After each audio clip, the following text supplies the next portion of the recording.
କାହାଣୀ କୋଇଲି ଲୋ ଗଲା ପୁତ୍ର। ସଞ୍ଜ ଗଡ଼ି ରାତି ହେଲାଣି। ଧୀରେ ଧୀରେ ନୟାଗଡ଼ ବସଷ୍ଟାଣ୍ଡରେ ଭିଡ଼ କମିଗଲାଣି। ବସି ବସି ଅଣ୍ଟା କଟକଟ ଡାକିଲାଣି ବିଦିଆ ମାର। ସକାଳ ପହରୁ ବିଦ୍ୟା ବସେଇ ଦେଇ ଯାଇଛି ଡାକ୍ତରଙ୍କ ପାଖକୁ। ଚାହିଁ ଚାହିଁ ଆଖିରୁ ପାଣି ମଲାଣି। ଭୋକରେ ପେଟ କଁ କଁ ହେଲାଣି। ପାଖରେ ଥିବା ପାନ ଦୋକାନରୁ ଚାରିଥର ପାଣି ମାଗି ମାଗି ପିଇ ସାରିଲାଣି ସେ। ଆଉ ପାଣି ମାଗିବାକୁ ସାହସ କୁଳେ ହେଲେ ନାହିଁ। କାଳେ କ'ଣ ଭାବିବ ଦୋକାନୀଟା। ଅଣ୍ଟାରେ ହାତ ମାରିଲା, ଅଣ୍ଟା ଖାଲି। ଗାଁରୁ ଆସିଲା ବେଳେ 4 ଖଣ୍ଡ ପାନ ଭାଙ୍ଗି ଅଣ୍ଟାରେ ଖୁସି ଆସିଥିଲା। ସେଇଟା କେତେବେଳୁ ସରିଗଲାଣି ଖିଆଲ ନାହିଁ ତା'ର। ଶୁଖିଲା ଓଠରେ ଜିଭଟାକୁ ବୁଲେଇ ଆଣିଲା ସେ। ନୟାଗଡ଼ ସହର ତା' ପାଇଁ ସମ୍ପୂର୍ଣ୍ଣ ଅଜଣା ଜାଗା। ଏଇଠୁ ବସ୍ ଧରି ବିଦ୍ୟା ସାଙ୍ଗରେ ସେ ଯାଇଥାନ୍ତା ଭୁବନେଶ୍ୱର, ବିଦ୍ୟାର ବସା ଘରକୁ। ସେ ଆସିଥିଲା ଗମେଇ ଗାଁରୁ, ସୁଦୂର 110 କିଲୋମିଟର ଦୂରରୁ। ମାନେ 110 କିଲୋମିଟର ପରେ ନୟାଗଡ଼, ନୟାଗଡ଼ ପରେ ପଡ଼ିବ ପାଖାପାଖି ସେ ବି 100 କିଲୋମିଟର ପରେ ଭୁବନେଶ୍ୱର। କାଳି ଅନ୍ଧାରରୁ ଗାଁରୁ ବାହାରିଥିଲେ ମା' ପୁଅ। ପାଟିରେ ପାଣି ଟୋପାଏ ମଧ୍ୟ ଦେଇନଥିଲେ। ନୟାଗଡ଼ ବସଷ୍ଟାଣ୍ଡରେ ପହଞ୍ଚିଲା ପରେ ବସ୍ରୁ ଓହ୍ଲାଇ ବିଦ୍ୟା ତାକୁ ଏଇଠି ବସାଇ ଦେଇଥିଲା। ନିଜେ ଯାଇ ଚା' ଆଉ ବିସ୍କୁଟ ଆଣି ତାକୁ ଖାଇବାକୁ ଦେଇଥିଲା। କହିଥିଲା, ବୋଉଲୋ ତୁ ଏଇଠି ବସିଥା କି ମୁଁ ଟିକେ ଡାକ୍ତର ପାଖରୁ ଆସୁଛି। ଘରେ ରମାର ଦେହ ଖରାପ ଅଛି ତ, ପଚାରି କିଛି ଔଷଧ ଦେଇ ଆସିବି। ତାପରେ ଆମେ ଯିବା ଭୁବନେଶ୍ୱର ବସାକୁ। ସେଇ ଯେ ସକାଳ ପହରୁ ଯାଇଛି ଯେ ସେତେବେଳ ଯାଏଁ ଦେଖା ଦର୍ଶନ ନାହିଁ। ତ ରମା କିଏ? ରମା ହେଉଛି ବିଦ୍ୟାର ସ୍ତ୍ରୀ। ରାତି ଯେତେ ଯେତେ ବଢ଼ୁଥାଏ ବିଦ୍ୟା ମା'ର ସେତେ ଜୋରରେ ଥରି ଉଠୁଥାଏ ଦେହ। ନାନା ପ୍ରକାର ଅଜଣା ଆଶଙ୍କାରେ ତା ମନ ବ୍ୟାକୁଳିତ ହୋଇ ଉଠୁଥାଏ।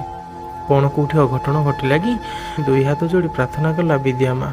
ମା' ଲୋ ଗମେଇ ଶୁଣି, ତୋର ଏ କୋଇରବାଳା ବିଶିକେଶନ ତାକୁ ତୋ ଘଣ୍ଟ ପଣତ ଉହାଡ଼ କରି ରଖ ମା'। ଆଖିରୁ ଧାର ଧାର ହୋଇ ଲୁହ ବୋହି ଯାଉଛି। ଗୁଣୁ ଗୁଣୁ ହୋଇ ପ୍ରାର୍ଥନା କରି ଚାଲିଛି। ପାଖ ଲୋକ ଆସି କେତେବେଳୁ ତା ପାଖରେ ରୁଣ୍ଡ ହେଲେଣି ସେ କଥା ତାକୁ ଜଣା ନାହିଁ। ଦେଖଣାହାରି ଭିତରୁ କିଏ ଜଣେ ହଲେଇ ଦେଇ ତାକୁ, ମାଉସୀ, ଏ ମାଉସୀ କାହିଁ କାନ୍ଦୁଛୁ?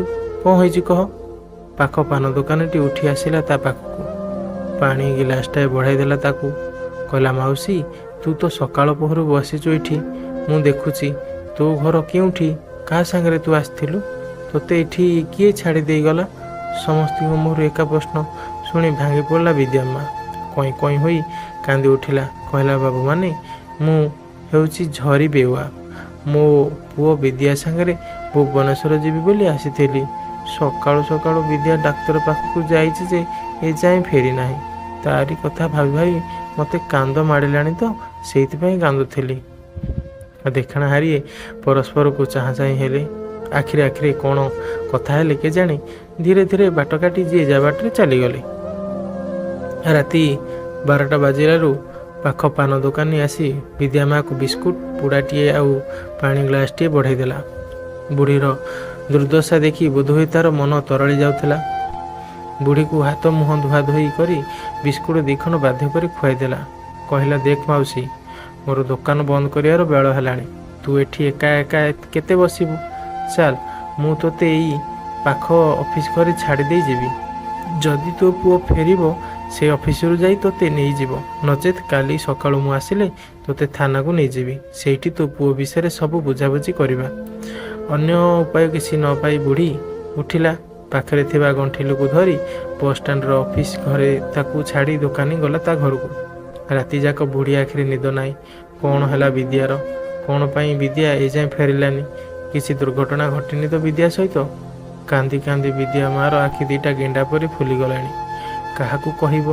ଏଠି ଏ ଅଜଣା ଜାଗାରେ ତା'ର ବା କିଏ ସାହା ହେବ? କେତେ ଦୁଃଖ କଷ୍ଟ ସହି ବାପ ଛେଉଣ୍ଡ ବିଦ୍ୟାକୁ 3 ବର୍ଷରୁ 30 ବର୍ଷର କରିଛି ସେ କଥା କେବଳ ସେ ହିଁ ଜାଣେ। ନୟାଗଡ଼ର ଗମେଇ ଗାଁରେ ବୈରାଗୀ ପ୍ରଧାନ ହାତ ଧରି ଆସିଥିଲା 9 ବର୍ଷ ବୟସରୁ। 12 ବର୍ଷ ଯାଏ ପିଲାଛୁଆ ହେଉନଥିଲା ବୋଲି ଗାଁ ଲୋକଙ୍କର କେତେ ଛି ଛାକର, କେତେ ମୁହଁମୋଡ଼ା ସେ ନ ସହିଛି। ବାଞ୍ଝ ବୋଲି ଅପବାଦ ଦେଇ ଶାଶୁ ଗୋଇଠା ମାରି ଘରୁ ବାହାର କରିଦେଲେ। ବାରିପଟ କବାଟ ବାଡ଼େଇ ଯେତେ ଡାକିଲେ ବି ଦୁଆର ଖୋଲିଲେ ନାହିଁ। ତା ଗେରସ୍ତ ବୈରାଗୀ ଲୁଚି ଲୁଚି ଆସି ତା ହାତ ଧରି ଦେଇ ଯାଇଥିଲା ଗାଁ ମୁଣ୍ଡ ମା ଗମେଇ ଶୁଣି ଦେଉଳକୁ। ସାରା ରାତି ସେଠି ସ୍ୱାମୀ ସ୍ତ୍ରୀ ଦୁହେଁ ଅଧିଆ ପଡ଼ିଥିଲେ। ସକାଳୁ ସକାଳୁ ଉଠିଲା ବେଳକୁ ମୁଣ୍ଡ ବୁଲେଇ ତଳେ ପଡ଼ିଗଲା ଝରି। ବୈରାଗୀ ତାକୁ ଟେକି ଟେକି ଘରକୁ ଆଣିଥିଲା। କାକୁତି ମିନତି କରି ତା ମାଆକୁ କହିଥିଲା ଗାଁ ବୈଦ୍ୟକୁ ଦେଖାଇବା ପାଇଁ। ସେଇଦିନ ଗାଁ ବୈଦ୍ୟ ତାର ନାଡ଼ି ଦେଖି କହିଥିଲେ ସେ ମା ହେବାକୁ ଯାଉଛି। ଖୁସିରେ ଲୁଟି ପଡ଼ିଥିଲା ବୈରାଗୀ। ସ୍ଥାନ କାଳ ଭୁଲି ଝରିକୁ ବହେ ଗେଲ କରି ପକାଇଥିଲା। କୁଣ୍ଢାଇ ଧରି ନାଚି ଯାଇଥିଲା ଘର ଅଗଣା ସାରା। ଶାଶୁ ମଧ୍ୟ ଆନନ୍ଦରେ କୋଳେଇ ନେଇଥିଲେ ତାକୁ। ସ୍ନେହରେ ମୁଣ୍ଡ ଆଉଁସି ଦେଇ କହିଥିଲେ, ଏତେ ଦିନରେ ମା ଗମେଇ ଶୁଣି ମୋ ଡାକ ଶୁଣିଛନ୍ତି, ମୋ ଶୂନ୍ୟ ଘରକୁ ପୂର୍ଣ୍ଣ କରିଛନ୍ତି। ଆଜିଠୁ ତୋର କିଛି ଘର କାମ କରିବା ଦରକାର ନାହିଁ। ତୁ ଖାଲି ଖାଇ ପିଇ ଆନନ୍ଦରେ ରହିବୁ। ମୋ ନାତିକୁ ମୋ କୋଳରେ ଦେବୁ, ମୋ ବଂଶ ରକ୍ଷା କରିବୁ। ମୋ ସୁନାନାକି ବୋହୂକୁ ମା ଗମେଇ ଶୁଣି ତୋତେ ଘଣ୍ଟ ପଣତ ଉହାଡ଼ କରି ରଖନ୍ତୁ। ଶାଶୁଙ୍କ ଆଖିରୁ ଧାର ଧାର ଲୁହ ବୋହି ଝରିର ମୁଣ୍ଡରେ ପଡ଼ୁଥିଲା। ତାକୁ ଲାଗୁଥିଲା ତାଙ୍କ ଆଶୀର୍ବାଦରେ ଧାରା ନିଗିଡ଼ି ପଡ଼ୁଛି ତା ମୁଣ୍ଡରେ। ସେଇଦିନଠାରୁ ଶାଶୁ ତାକୁ ପାଣି ହାତ କରେଇ ଦିଅନ୍ତି ନାହିଁ। ମଝିରେ ମଝିରେ ଗାଁ ବୈଦ୍ୟଙ୍କୁ ପଚାରି ଚେରମୂଳିକା ଔଷଧ ଆଣି ଦିଅନ୍ତି। ନଥିଲା ଘରେ ବି ତାକୁ ସବୁଦିନ କ୍ଷୀର ଗ୍ଲାସଟିଏ ପିଇବାକୁ ଦିଅନ୍ତି। ବୈରାଗୀ ଖୁସି ହୁଅନ୍ତି ମନେ ମନେ। ଛଳେଇ କରି କହନ୍ତି, ହଇଲୋ ବୋଉ, ମୁଁ ତୋର ଏକରଳା ବିଶିକେଶନ, ମୋ ପାଇଁ କ୍ଷୀର ଟୋପେ ନାହିଁ। ତୁ ବୋହୂକୁ ବଡ଼ ଶ୍ରଦ୍ଧାରେ କ୍ଷୀର ଦେଉଛୁ ତ। ଆଲୋ କଷ୍ଟ କରି ମୁଁ ବାପା ହେଲି, ଆଉ ତୋ ବୋହୂ ଶୂନ୍ୟଟାରେ ସବୁ ଆଦର ସହାଗ ପାଇଲା। ଲାଜରେ ହସଟିଏ ହସି ଦେଇ ଝରି ଶାଶୁଙ୍କ କୋଳରେ ମୁହଁ ଲୁଚାଏ। ଗଭୀର ଆତ୍ମତୃପ୍ତିରେ ଶାଶୁ ଦୀର୍ଘଶ୍ୱାସ ନିଅନ୍ତି। ସୁରୁଖୁରୁରେ ସମୟ ଗଡ଼ି ଚାଲିଥାଏ। 10 ମାସ 10 ଦିନ ପରେ ଝରି ଜନ୍ମ ଦେଲା ନାଲି ଗୁଲୁଗୁଲୁ ଡଉଲ ଡାଉଲ ପୁଅଟି। ଖୁସିରେ ନାଚି ଉଠିଲେ ବୈରାଗୀ ଆଉ ଝରିର ଶାଶୁ। ଝରି ତା ପୁଅର ଚନ୍ଦ୍ର ଉଦିଆ ମୁହଁଟାକୁ ଦେଖି ତା ଗର୍ଭ ଯନ୍ତ୍ରଣା ଭୁଲିଗଲା। ନଥିଲା ଘରେ ବି ପୁଅର 21କୁ ଠିଆପାଲା କରି ଗାଁ ଲୋକଙ୍କର ଭୋଜି ଭାତରେ ଭସେଇ ଦେଇଥିଲେ ଝରିର ଶାଶୁ। ପୁଅର ନାଁ ରଖିଲେ ବିଦ୍ୟାଧର। ବୈରାଗୀ ମଧ୍ୟ ଭାଗ ଚାଷ ବାଦରେ ମୂଲ ମଜୁରୀ କରିବା ଆରମ୍ଭ କରିଥିଲା ପୁଅର ଭବିଷ୍ୟତକୁ ଆଖିରେ ରଖି। ଧୀରେ ଧୀରେ ବଡ଼ ହୋଇଥିଲା ବିଦ୍ୟାଧର। ସବୁ ଠିକ୍ଠାକ୍ ଚାଲିଥିଲା ବେଳେ ଦିନେ ଶାଶୁଙ୍କୁ ହେଲା ଜ୍ୱର। ତୁଟୁକା ତୁଟୁକି ଔଷଧ ଯେତେ କଲେ ବି ଜ୍ୱର କମିବାର ନାଁ ଧରିଲା ନାହିଁ। 5 ଦିନ ଜ୍ୱରରେ ପଡ଼ି ଶାଶୁ ବାଟ କାଟିଲେ ଆରପାରିକୁ। ଏକୁଟିଆ ହୋଇଗଲା ବୈରାଗୀ ତା ସଂସାରରେ। ତା ବୋଉକୁ ସେ ନିଜଠୁ ବେଶୀ ଭଲ ପାଉଥିଲା। ବୋଉ ପାଇଁ ତାର କାଠିଏ ବଳ ଥିଲା। ବୋଉ ଘର କଥା ବୁଝୁଥିଲା, ଝରି କଥା ବୁଝୁଥିଲା। ବିଦ୍ୟାଧର ବି ଦାୟିତ୍ୱ ନେଇଥିଲା। ଝରିକୁ ଘରୁ ଗୋଡ଼ କାଢ଼ିବାକୁ ଦେଉନଥିଲା ବୋଉ। ଚାଷ କାମରେ ବୈରାଗୀକୁ ଅଧା ସାହାଯ୍ୟ କରୁଥିଲା। ବିଲକୁ ତା ପାଇଁ ଖାଇବାକୁ ନେଇ ଯାଉଥିଲା। ବଳଦ ମୁହାଉଥିଲା, ଜାଳ କୁଟା ସଂଗ୍ରହ କରି ରଖିଥିଲା। ବୋଉ ବିନା ଯେମିତି ବୈରାଗୀ ବେସାହାରା ହେଇଗଲା। ଦିନକୁ ଦିନ ଖର୍ଚ୍ଚ ଭାର ବଢ଼ି ଚାଲିଥିଲା, ଆଉ ତା ସାଥିରେ ବୈରାଗୀର ମେହନତ ବି। ଦିନ ଗଡ଼ି ଚାଲୁଥିଲା ଦୁଃଖେ ସୁଖେ।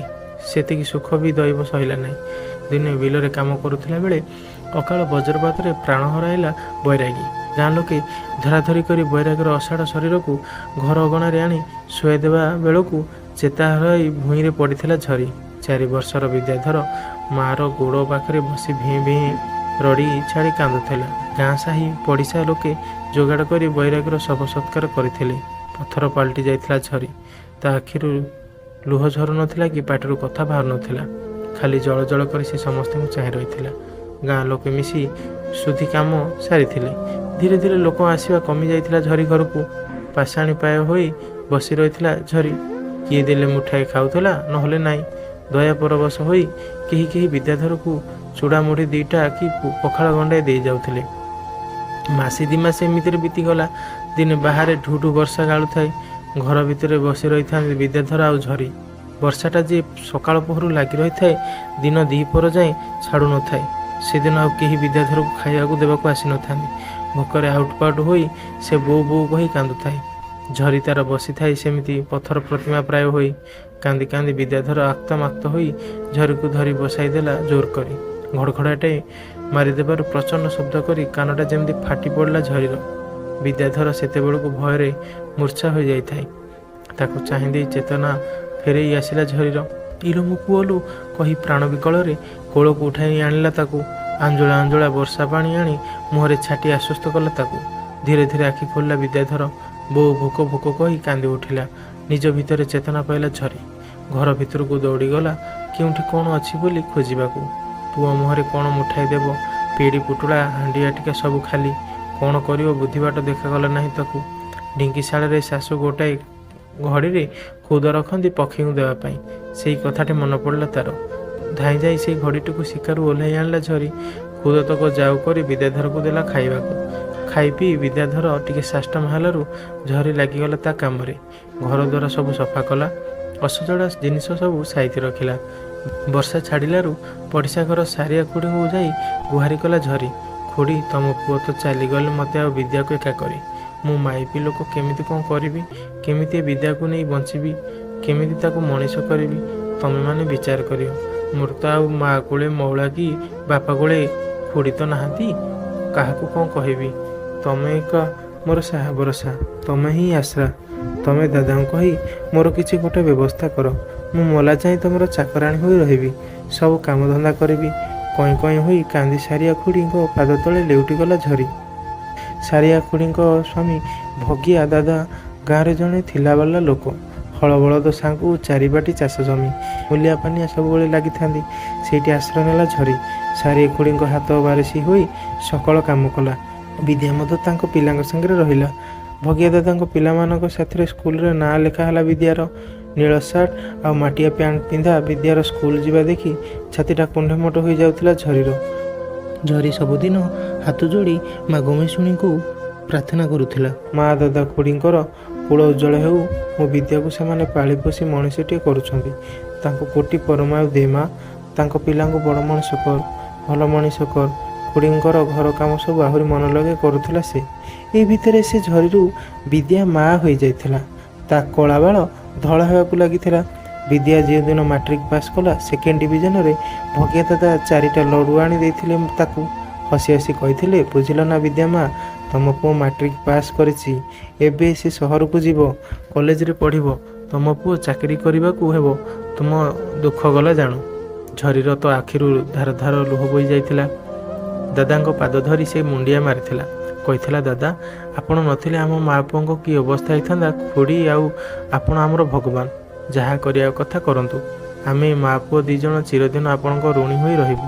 ଦାଦାଙ୍କ ସାହାଯ୍ୟ ନେଇ ବିଦ୍ୟା ଭୁବନେଶ୍ୱର ଗଲା କଲେଜରେ ପଢ଼ିବାକୁ। ପାଠପଢ଼ା ସାରି ଯେଉଁଦିନ ସଚିବାଳୟରେ ଚାକିରିଟିଏ ପାଇଲା, ବିଦ୍ୟା ମା ଖୁସିରେ ପାଗଳ ହୋଇଯାଇଥିଲେ। ସାରିଆ ଖୁଡ଼ି ଆଉ ଭଗିଆ ଦାଦାଙ୍କୁ ବାରମ୍ବାର ପାଦ ଛୁଇଁ ଆଶୀର୍ବାଦ ଭିକ୍ଷା କରିଥିଲା। ଅଶେଷ ଅଶେଷ ଧନ୍ୟବାଦ ଦେଇଥିଲା ବିଦ୍ୟାକୁ ମଣିଷଟିଏ କରିଦେଇଥିବାରୁ। ହସି ହସି ଖୁଡ଼ି କହିଥିଲା, ଆଲୋ ବିଦ୍ୟା ମା, ଗମେଇ ଶୁଣି ତୋ ଡାକ ଶୁଣିଛନ୍ତି। ତୁ ତ ଏତେ ବର୍ଷ ହେଲା ଆମ ଘର ଖଟି ଖଟି ଆସି ବୁଢ଼ୀ ହେଲୁଣି। ଏଣିକି ତୋ ପୁଅ ରୋଜଗାର କରିବ, ତତେ ନେଇ ଭୁବନେଶ୍ୱରରେ ରଖିବ। ଯେତିକି ଦୁଃଖ କଷ୍ଟ ତା ପାଇଁ କରିଛୁ, ସେତିକି ସୁଖ ଦେଇ ସେ ତୋ ଋଣ ସୁଝିବ। ତୁ ଧନ୍ୟ ହେଇଯିବୁ। ବିଦ୍ୟା ମା କାନରେ କିଛି ପଶୁନଥିଲା। ସେ ଖାଲି ଭାବୁଥିଲା, ସୁନା ନାକି ବୋହୂଟି ଆଣି ବିଦ୍ୟାର ବାହାଘର କରିଦେବ। ସେ ତା ସଂସାର ନେଇ ତା କାମ ଜାଗାରେ ରହିବ। ଏଠି ତ ଖୁଡ଼ିଙ୍କ ଦୟାରୁ ସେ ଭଲରେ ଅଛି। ଶାଗ ପଖାଳ ଯାହା 2ଟା ଖାଇ ତା ଜୀବନ କଟି ଯାଉଛି। ବିଦ୍ୟା ଚାକିରି କଲେ ତା ବାପାର ସେ ଭଙ୍ଗା ଘରଟାକୁ ସଜାଡ଼ି ଦେବନି କି? ସେଇଠି ସେ ବିଦ୍ୟାର ବାହାଘର କରିବ ଆଉ। କୁନି କୁନି ନାତି ନାତୁଣୀ ଖେଳିବେ ତା ଘର ଅଗଣାରେ। ତା କୋଳ ପୁଣି ଥରେ ପୂର୍ଣ୍ଣ ହେବ। ତା ଶାଶୁଙ୍କ ଭଳି ସେ ବି ଖୁସିରେ ରଖିବ ତା ବୋହୂକୁ। ଚାକିରି ପାଇବାର ପ୍ରଥମ ମାସରେ ଆସିଥିଲା ବିଦ୍ୟା। ଗାଁର ସମସ୍ତଙ୍କୁ ଗୋଟି ଗୋଟି ପାଦ ଛୁଇଁ ପ୍ରଣାମ କରିଥିଲା। ଭଗିଆ ଦାଦା ସାରିଆ ଖୁଡ଼ିଙ୍କ ପାଇଁ ଲୁଗାପଟା ମିଠେଇ ସବୁ ଆଣିଥିଲା। ତା ପାଇଁ ଆଣିଥିବା କୁମ୍ଭପକା ସମ୍ବଲପୁରୀ ଶାଢ଼ୀଟା ତା ବେକରେ ଗୁଡ଼େଇ ତାକୁ କାଖି ଟେକି ଧରି ନାଚି ଯାଇଥିଲା ଘେରାଏ। ଠୋପା ଠୋପା ଆନନ୍ଦର ଆସୁ ଝରି ପଡ଼ିଥିଲା ଝରି ଆଖିରୁ। ମନେ ମନେ ଭାବୁଥିଲା, ହତଭାଗାଟା, ତୋର ଏଇ ସୁଖ ଦେଖିବାକୁ ତୋ ବାପା କି ଜେଜେମା କେହି ହେଲେ ଥାଆନ୍ତେ। ମା ଗମେଶୁଣୀଙ୍କ ପାଖରେ ହାଣ୍ଡିଏ ପଣା ଢାଳିଥିଲା ଝରି। 2 ଦିନ ଗାଁରେ ରହି ଫେରି ଯାଇଥିଲା ବିଦ୍ୟା, କିନ୍ତୁ ଭରି ଦେଇ ଯାଇଥିଲା ଅସୁମାରୀ ସ୍ୱପ୍ନ ଝରି ଆଖିରେ। ଭଙ୍ଗା ଚାଳ ଛପର ଘର କୋଠା ହେବ। ଝରି ଦାଦା ଖୁଡ଼ି ଘର କାମ ଛାଡ଼ିବ। ବିଦ୍ୟାର ବାହାଘର ହୋଇ ସୁନାନକି ବୋହୂ ଆସିବ। କୁନି କୁନି ନାତି ନାତୁଣୀଙ୍କ ଗହଳ ଚଳରେ ଘର ଅଗଣା ଦୋଲିକୁ ଉଠିବ, ଇତ୍ୟାଦି ଇତ୍ୟାଦି। ସେଇ ସବୁ ସ୍ୱପ୍ନମାନ ଅନବରତ ଅନୁରଣିତ ହେଉଥିଲା ଝରି କାନରେ। ତାକୁ ଆଉ ଅଣ୍ଟା କି ଆଣ୍ଠୁର କଷ୍ଟ ଜମା ଜଣାପଡ଼ୁନଥିଲା। ପାଦ 2ଟା ଚଳଚଞ୍ଚଳ ହୋଇ ଉଠିଥିଲେ। ସବୁବେଳେ ମୁହଁରେ ହସଧାରା ଲାଗି ରହିଥିଲା। ଏବେ ସବୁ ମାସରେ ବିଦ୍ୟା ଆସୁନଥିଲା। ଦାଦାଙ୍କ ଘର ଫୋନରେ ମଝିରେ ମଝିରେ ଝରି ସାଙ୍ଗେ କଥା ହୋଇ ଭଲ ମନ୍ଦ ବୁଝୁଥିଲା। କେବେ କେମିତି ଆସି ଟଙ୍କା କିଛି ଦେଇ ଯାଉଥିଲା ଝରିକୁ। ପଚାରିଲେ ଉତ୍ତର ଦେଉଥିଲା, କାମ ବହୁତ ପଡ଼ୁଛି ଲୋ ବୋଉ, ଆସି ହେଉନି। ଧୀରେ ଧୀରେ ନ ଆସିବାର ବ୍ୟବଧାନ ବଢ଼ିବାକୁ ଲାଗିଲା। ୟା ଭିତରେ ଦାଦା ଖୁଡ଼ି ଦୁହେଁ ସ୍ୱର୍ଗବାସୀ ହୋଇସାରିଥିଲେ। ତାଙ୍କ ପୁଅମାନେ ଆଉ ଚାଷ ଜମି ନ କରି ନିଜ ନିଜର ବ୍ୟବସାୟରେ ଲାଗି ସାରିଥିଲେ। ଝରି ମଧ୍ୟ ବୁଢ଼ୀ ହୋଇଯାଇଥିବାରୁ ଆଉ ବୋହୂମାନଙ୍କ ଚାହିଦା ମୁତାବକ କାମ କରିପାରୁନଥିଲା। ତେଣୁ ସେମାନେ ଅଲଗା ଅଲଗା ଲୋକ ସବୁ ରଖି ସାରିଥିଲେ। ଖାଲି ପୁରୁଣା ସେବକ ବୋଲି ଭାବି ସେମାନେ ତାକୁ 2 ମୁଠା ଖାଇବାକୁ ଦେଇ ରଖିଥିଲେ ଜାଣ। ସେଦିନ ଗାଁର ଧନୀ ସାହୁ କ'ଣ କାମରେ ଯାଇଥିଲା ଭୁବନେଶ୍ୱର। ସେଠୁ ଫେରି ଝରିକୁ କହିଲା, ଜାଣିଲୁ ଝରି ନାନୀ, ତୋ ପୁଅଟା ତୋ ହାତରୁ ଗଲା ଜାଣ। ଆଜି ମୁଁ ତାକୁ ମୋଟର ସାଇକେଲରେ ଜଣେ ସ୍ତ୍ରୀ ଲୋକକୁ ପଛରେ ବସାଇ ନେଉଥିବାର ଦେଖିଲି। ତାଙ୍କ କଥାବାର୍ତ୍ତା ରଙ୍ଗଢଙ୍ଗ ମୋତେ ଠିକ୍ ଲାଗିଲା ନାହିଁ। ତୁ ତାକୁ କେତେ କଷ୍ଟରେ ମଣିଷ କରିଛୁ ତା ଆମେ ଗାଁ ବାଲା ସବୁ ଦେଖିଛୁ ଜାଣିଛୁ। ତୁ ଏବେ ବେଳ ଥାଉ ଥାଉ ତାକୁ ଆକଟ କର, ନହେଲେ ସେ 3-5ରେ ଯିବ। ହଁ, ଛାତିରେ ଝଟକା ଲାଗିଲା ଝରିର। ସେଦିନ ନ ଖାଇ ନ ପିଇ ଉପାସରେ ରାତିଟା କଟାଇ ଦେଲା। ପରଦିନ ଦାଦାଙ୍କ ଘରକୁ ଯାଇ ତାଙ୍କ ବଡ଼ ବୋହୂକୁ କହିଲା ଫୋନ୍ କରି ବିଦ୍ୟାକୁ କହିବା ପାଇଁ ଯେ ତା ମାଆର ଦେହ ଖରାପ ଅଛି, ସେ ଗାଁକୁ ଆସୁ ଯଥାଶୀଘ୍ର ତାକୁ ଦେଖା କରୁ। ଫୋନ୍ ପାଇବାର 4 ଦିନ ପରେ ବିଦ୍ୟା ଆସିଲା। ସାଙ୍ଗରେ ଆଣିଥିଲା ସେଉ, କମଳା, ଅଙ୍ଗୁର ସବୁ ବୋଉ ପାଖରେ ଥୋଇ ଦେଇ ବହେ ଘଷି ଆଉଁସି ପକାଇଲା। ଝରିକୁ ଲାଗିଲା ଧନୀସାର କଥା ସବୁ ମିଛ କଳ୍ପିତ। ତା ବିଦ୍ୟା ଗୋଟାପଣେ ତାର ହୋଇ ଅଛି। ଏଇ ହିଂସ୍କୁଟିଆ ଗାଁ ଲୋକେ ବିଦ୍ୟାର ସୁଖ ସହିପାରୁନାହାନ୍ତି ତ ସେଇଥିପାଇଁ ଆଡ଼ୁ ସାଡ଼ୁ କହୁଛନ୍ତି ଆଉ। ଆଖିରୁ ଲୁହ ପୋଛି ଉଠି ପଡ଼ି କହିଲା, ବାପାରେ ବୁଢ଼ୀ ହେଇଗଲେଣି ତ, ଟିକେ ଥଣ୍ଡା ଜ୍ୱର ହୋଇଯାଇଥିଲା। ଏବେ ତୋତେ ଦେଖିଦେଲି ମୋର ସବୁ ରୋଗ ଭଲ ହେଇଗଲା। ତୁ କେତେବେଳୁ ଆସିଲୁଣି? ରହ, ଘରେ କ'ଣ ଅଛି ମୁଁ 2 ମୁଠା ଟିକେ ଫୁଟେଇ ଦିଏ, ଖାଇକି ଶୋଇପଡ଼, ଥକି ଯାଇଥିବୁ। ରାତିରେ ଖାଇ ପିଇ ମା ପୁଅ ଶୋଇଲା ବେଳେ ବିଦ୍ୟା କହିଲା, ବୋଉଲୋ ଗୋଟାଏ କଥା ତୋତେ କହିବି ବୋଲି ଭାବୁଛି, ହେଲେ ତୁ କାଳେ ରାଗିବୁ ସେଇଥିପାଇଁ କହିପାରୁନି। ଶ୍ରଦ୍ଧାରେ ପୁଅର ମୁଣ୍ଡ ଆଉଁସି ଦେଇ ଝରି କହିଲା, ତୁ ମୋର ଏକରବାଳା ବିଶିକେଶନ, ତୋ ଛଡ଼ା ଏ ଦୁନିଆରେ ମୋର ଆଉ କିଏ ଅଛି କିରେ? ମୁଁ ତୋ ଉପରେ କେବେ କ'ଣ ରାଗିଛି ନା ରାଗିବି? କ'ଣ କହୁନୁ କହିବୁ? ଦୀର୍ଘଶ୍ୱାସଟିଏ ପକାଇଲା ବିଦ୍ୟା। ଛେପ ଢୋକି ଅତି ସନ୍ତର୍ପଣରେ କହିଲା, ବୋଉ ତୁ ଆଗ ମୋ ମୁଣ୍ଡ ଛୁଇଁ କହ, ଯାହା ମୁଁ କହିବି ତୁ ମାନିବୁ, ତେବେ ଯାଇ କହିବି। ଝରିର ହାତକୁ ନିଜ ମୁଣ୍ଡ ଉପରେ ରଖିଲା ବିଦ୍ୟାଧର। ତା ମୁଣ୍ଡକୁ ଆଉଁସି ଦେଲା ଝରି। କହିଲା, ମୋ ବାପା, ମୋ ଧନ, ତୋ ଛଡ଼ା ମୋର ଆଉ କିଏ ଅଛି? ତୁ ମୋର ଗତି, ତୁ ମୋର ମୁକ୍ତି, ମୋ ସୁନା ବାପାଟା ପରା, କ'ଣ କହିବୁ କହ? ବିଦ୍ୟା କହିଲା, ବୋଉ ଅଫିସରେ ରମା ବୋଲି ଝିଅଟିଏ କାମ କରେ, ତାର ମୋର ବନ୍ଧୁତାର ସମ୍ପର୍କ ଆରମ୍ଭ ହେଲା। ଏବେ ତାର ଘର ଲୋକେ ତା ବାହାଘର ଅନ୍ୟ ଜଣଙ୍କ ସାଙ୍ଗରେ ସ୍ଥିର କରିଦେଲେ। ମୁଁ ତାକୁ ବହୁତ ଭଲ ପାଏ ବୋଉ, ତାକୁ ଛାଡ଼ି ମୁଁ ବଞ୍ଚିପାରିବିନି। ତେଣୁ ମୁଁ ତାକୁ କୋର୍ଟ ମ୍ୟାରେଜ କରିଛି। ରାମ ମନ୍ଦିରରେ ଆମେ ପରସ୍ପର ମାଳ ବଦଳ କରି ବାହା ହେଇଛୁ। ମୁଁ ତାକୁ ମଥାରେ ସିନ୍ଦୁର ଦେଇ ମୋ ସ୍ତ୍ରୀ ଭାବରେ ଗ୍ରହଣ କରିଛି। ତୁ କ'ଣ ତାକୁ ତୋ ବୋହୂ ଭାବରେ ଗ୍ରହଣ କରିବୁନି ବୋଉ? ପିଲାଟି ବେଳରୁ ଯାହା ଯେତେବେଳେ ମାଗିଛି ତୁ ମୋତେ ଦେଇଛୁ, ଏଇ ଛୋଟ ଜିନିଷଟି ତୁ ମୋତେ ଦେଇପାରିବୁନି? ତୋ ପୁଅର ପସନ୍ଦକୁ ତୁ ବୋହୂ ବୋଲି ମାନିବୁନି ବୋଉ? ମୁଁ ଆଜି ଆସିଛି ତୋତେ ସାଥିରେ ନେଇଯିବା ପାଇଁ। ପିଲାଟି ଦିନରୁ ବାପାଙ୍କୁ ହରାଇଛି। ତୋତେ ଆଉ ଏ ବୁଢ଼ୀ ବୟସରେ ପର ଘରେ କାମ କରିବାକୁ ଦେବି ନାହିଁ। ତୁ ମୋରି ପାଖରେ ଆମ ସାଥିରେ ରହିବୁ। ଦୁନିଆର ସବୁ ସୁଖ ମୁଁ ଦେବି ତୋତେ। ଜୀବନରେ ବହୁତ କଷ୍ଟ ସହିଲୁଣି, ଆଉ ନୁହେଁ। ତୁ କାଲି ସକାଳୁ ମୋ ସହିତ ଭୁବନେଶ୍ୱର ଚାଲ, ଆମେ ସେଇଠି ସୁଖରେ ରହିବା। ଝରିର କାନ ମୁଣ୍ଡ ଝାଇଁ ଝାଇଁ ହୋଇଯାଉଥିଲା। ତା ପାଦ ତଳୁ ମାଟି ଖସି ଯାଉଥିଲା। ସେ ଦେଖିଥିବା ସବୁ ସ୍ୱପ୍ନ ତାସ୍ ଘର ପରି ଭୁଷୁଡ଼ି ପଡ଼ିଥିଲା। କୁହ ସବୁ ତଣ୍ଟି ପାଖରେ ଜମାଟ ବାନ୍ଧି ତାକୁ କଥା କୁହାଇ ଦେଉନଥିଲା। କିଛି ସମୟ ପରେ ସେମିତି ବିତିଗଲା। ନିଜକୁ ଟାଣ କଲା ଝରି। କୁହ ସବୁକୁ ନୀଳକଣ୍ଠ ହୋଇ ପିଇଗଲା। ଛେପ ଢୋକି ଉତ୍ତର ଦେଲା ବିଦ୍ୟାକୁ, ପୁଅରେ ତୋର ଯେଉଁଥିରେ ଖୁସି ମୋର ବି ସେଥିରେ ଖୁସି। ତୁ ଯଦି ରମାକୁ ବାହା ହେଇ ଖୁସି ହେଇଛୁ, ମୁଁ ରାଗିବି କାହିଁକି? ମୋ ଜୀବନ ତ ଆସି ଶେଷ ହେବାକୁ ବସିଲାଣି। ତୁ ମୋତେ ଯେଉଁଠି ରଖିବୁ, ଯେମିତି ରଖିବୁ, ମୁଁ ସେଇଠି ସେମିତି ରହିବି। ତୋର ସୁଖରେ ମୁଁ ସୁଖୀ। ମୁଁ ନାହିଁ କଲେ ତୁ ତ ଦୁଃଖ କରିବୁ ନା। ତୋର ଦୁଃଖ ଦେଖି ମୁଁ କ'ଣ ବଞ୍ଚି ରହିପାରିବି? ତେବେ ତୋତେ ବାଧା ଦେବି କାହିଁକି? ଠିକ୍ ଅଛି, ଯଦି ତୁ କହୁଛୁ ଏଠି ନ ରହି ମୁଁ ତୋ ପାଖରେ ରହିଲେ ତୁ ଖୁସି ହେବୁ, ତେବେ ମୁଁ ନିଶ୍ଚୟ ତୋ ସାଥିରେ ଯିବି। ଅବଶ୍ୟ ଏତେ ଦିନର ସମ୍ପର୍କ ତୁଟେଇ ଗାଁ ଛାଡ଼ି ଯିବା ପାଇଁ ମୋତେ କଷ୍ଟ ହେବ। ତଥାପି ତୋ ସୁଖ ପାଇଁ ମୁଁ ସବୁ କିଛି କରିପାରିବି। ରହ, କାଲି ସକାଳ ହେଉ, ମୁଁ ଭଗ୍ୟଦାଦାଙ୍କ ଘରେ 2 ପଦ କଥା ହୋଇ ତାଙ୍କମାନଙ୍କ ଘରୁ ମେଲାଣି ନେଇ ଆସିବି। ତାପରେ ଆମେ ଯିବା। ତାକୁ ଜାକି ଧରି ଗେଲ କରି ପକାଇଲା ବିଦ୍ୟା। କହିଲା, ମୋ ବୋଉ ପରି ଏ ସଂସାରରେ କେହି ନାହିଁ। ତୁ ସବୁଠୁ ଭଲ ବୋଉ। ମୁଁ ଭଗ୍ୟା ଦାଦାଙ୍କ ବଡ଼ ପୁଅ ରବି ଭାଇଙ୍କ ସାଥିରେ କଥା ହେଇଯାଇଛି। ମୋ ବୋଉ ଆଉ କାହା ଘରେ କାମ କରିବନି। ସେ ମୋ ସାଥିରେ ଭୁବନେଶ୍ୱର ଯିବ, ସେଇଠି ରହିବ ମୋ ପାଖରେ। ବହୁତ କଷ୍ଟ କଲା ଜୀବନରେ, ଆଉ ନୁହେଁ। ତୁ କିଛି ଚିନ୍ତା କରେନା। କାଲି ସକାଳୁ ଉଠି ପ୍ରଥମ ବସ୍ ଧରି ଆମେ ବାହାରି ଯିବା। ନୟାଗଡ଼ରେ ଓହ୍ଲାଇ ଚା ଜଳଖିଆ ଖାଇ ସେଇଠୁ ଯିବା ଭୁବନେଶ୍ୱର। ନୟାଗଡ଼ରୁ ଭୁବନେଶ୍ୱର ଜମା 2 ଘଣ୍ଟାର ରାସ୍ତା। ଏଇ ଚାହୁଁ ଚାହୁଁ ପହଞ୍ଚିଯିବା। ତୁ ଖାଲି ତୋ ପିନ୍ଧା ଲୁଗା 2 ଖଣ୍ଡ ବ୍ୟାଗରେ ପୂରେଇଥା, ଆଉ କିଛି ଦରକାର ନାହିଁ। ସେଇଆ ହେଲା। କାଳି ଅନ୍ଧାରୁ ଉଠି ବସ୍ ଧରିଥିଲେ ସେମାନେ। ନୟାଗଡ଼ ବସଷ୍ଟାଣ୍ଡରେ ଓହ୍ଲାଇ ଚା ବିସ୍କୁଟ 2 ଖଣ୍ଡ ଖାଇଥିଲେ। ତାପରେ ତ ବିଦ୍ୟା ଯାଇଛି ଯେ ଯାଇଛି, ଏଯାଏଁ ଫେରିବାକୁ ନାହିଁ। ଜୀବନରେ କେବେ ଗାଁରୁ ପଦାକୁ ଗୋଡ଼ କାଢ଼ି ନଥିବା ଝରି ପାଇଁ ସବୁ ସହର ଅଜଣା ଅଚିହ୍ନା। ନୂଆ ଜାଗାରେ ସେ କରିବ ବା କ'ଣ? ନା ନିଜ ଗାଁକୁ ଯାଇପାରିବ, ନା ଭୁବନେଶ୍ୱରରେ ବିଦ୍ୟାର ବସା ଠିକଣା ସେ ଜାଣିଛି ଯେ ସେଇଠିକି ଯିବ। କେମିତିକି ତ୍ରିଶଙ୍କୁ ଅବସ୍ଥାରେ ପଡ଼ିଛି ସେ।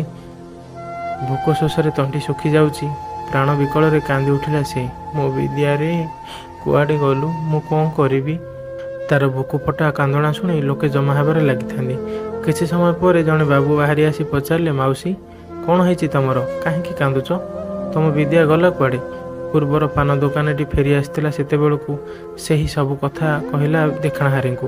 ବାବୁ ଜଣକ ଥିଲେ ଜଣେ ସମାଜସେବୀ। ଆଗରୁ ଅନେକ ଏମିତି ଘଟଣା ଅଙ୍ଗେ ନିଭେଇଥିଲେ ସେ। ତେଣୁ ଘଟଣାଟି କ'ଣ ହୋଇପାରେ ସେ ଅନୁମାନ କରିଥିଲେ। ସାଙ୍ଗେ ସାଙ୍ଗେ ଫୋନ୍ ଲଗାଇଲେ ନିକଟସ୍ଥ ଦୟାଶ୍ରମକୁ। ବିଦ୍ୟା ମାଆକୁ ବୁଝାସୁଝା କରି ଖାଦ୍ୟପେୟ ଦେଇ ସାଷ୍ଟାମ କଲେ। ଅଧଘଣ୍ଟା ଭିତରେ ଦୟାଶ୍ରମର ଭ୍ୟାନ୍ ସେଠାରେ ପହଞ୍ଚିଥିଲା। ପାନ ଦୋକାନୀର ସହାୟତାରେ ସମାଜସେବୀ ଜଣକ ବିଦ୍ୟା ମାଆକୁ ବୁଝାସୁଝା କରେଇ ନେଇ ଦୟାଶ୍ରମରେ ଛାଡ଼ି ଆସିଲେ। ବିଦ୍ୟା ମା ଧରିଥିବା ଲୁଗା ପୁଟୁଳିରୁ ଚଢ଼ା ହୋଇଥିବା କାଗଜ ଖଣ୍ଡେ ଖସି ପଡ଼ିଲା, ଯେଉଁଥିରେ ଥିଲା ବିଦ୍ୟା ଓ ବିଦ୍ୟାଧର ଲେଖିଥିବା 2 ଧାଡ଼ିର କଥା। ବୋଉ, ମୋତେ କ୍ଷମା କରିଦେବୁ। ୟା ଛଡ଼ା ମୋ ପାଖରେ କୌଣସି ଉପାୟ ନଥିଲା। ଗାଁକୁ ଯିବାକୁ ଚେଷ୍ଟା କରିବନି, କାରଣ ମୁଁ ଆଉ ଆମ ଘର ଡିହ ଖଣ୍ଡକ ରବି ଭାଇଙ୍କୁ ବିକ୍ରି କରି ଦେଇ ଆସିଛି।